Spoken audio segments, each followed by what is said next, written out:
Video diary. Es vienreiz vieniem viesiem teicu, kad es tā kā YouTube'ā publicēju video diary par tajā dienā piedzīvoto un tas, ko es atceros, interesanto. Bet tādā skrējienā, protams, es to nevaru izdarīt. Es domāju, nē, man patiešām tas jāsāk darīt, jo es tā kā caur video parasti taisīju, bet tagad es vienkārši runāšu. Tad mēs esam Chosen City'ā. Es tā viņu saucu, jo tas ir mans patents, jo 2016. gadā tur atsevišķi stāsts, bet Dievs man atklāja, kad tieši no šeit sāksies zelta laikmets pasaulē. Kas un kā un dziļāk, tas ir citreiz, un es to visu zinu un saprotu, bet ne par to šoreiz. Šoreiz vairāk par cieņu kā tādu.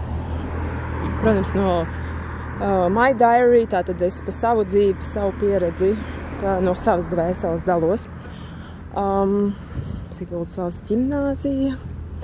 Vakar mana meitiņa aizlidoja uz Ameriku.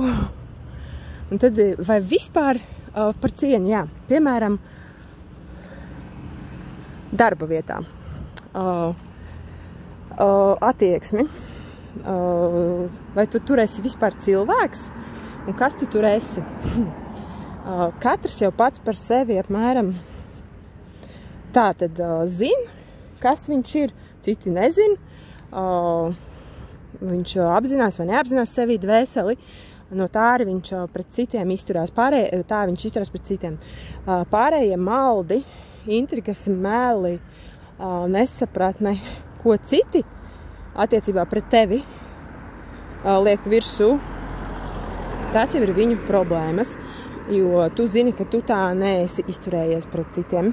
Plumīt jāpaņem pirms. Tā tad, nu jā, un stāsts par to,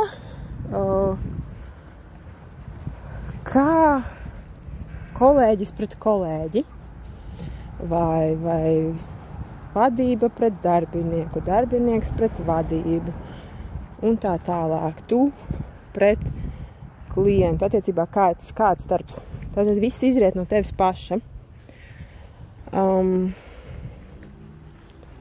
Pēkšņi man vairs negribējas par to diskutēt, ja godīgi. Atstāt vienkārši viss kā ir, un pašam galvenais ir būt. Galvenais pašam būt patiesam, godīgam, īstam. Pat ja tev nākas teikt skarbākus vārdus un domas, bet nemelot sev.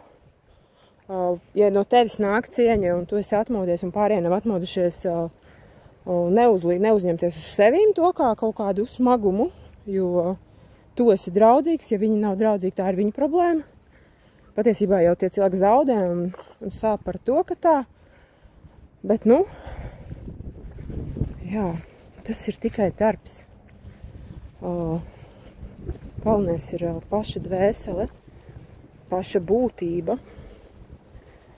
Un tas, kad tu to pa sevi zini jau ilgu laiku, un tie pārējie ir aizmiguši, nu, lai guļ. Ko darīt? Lai guļ.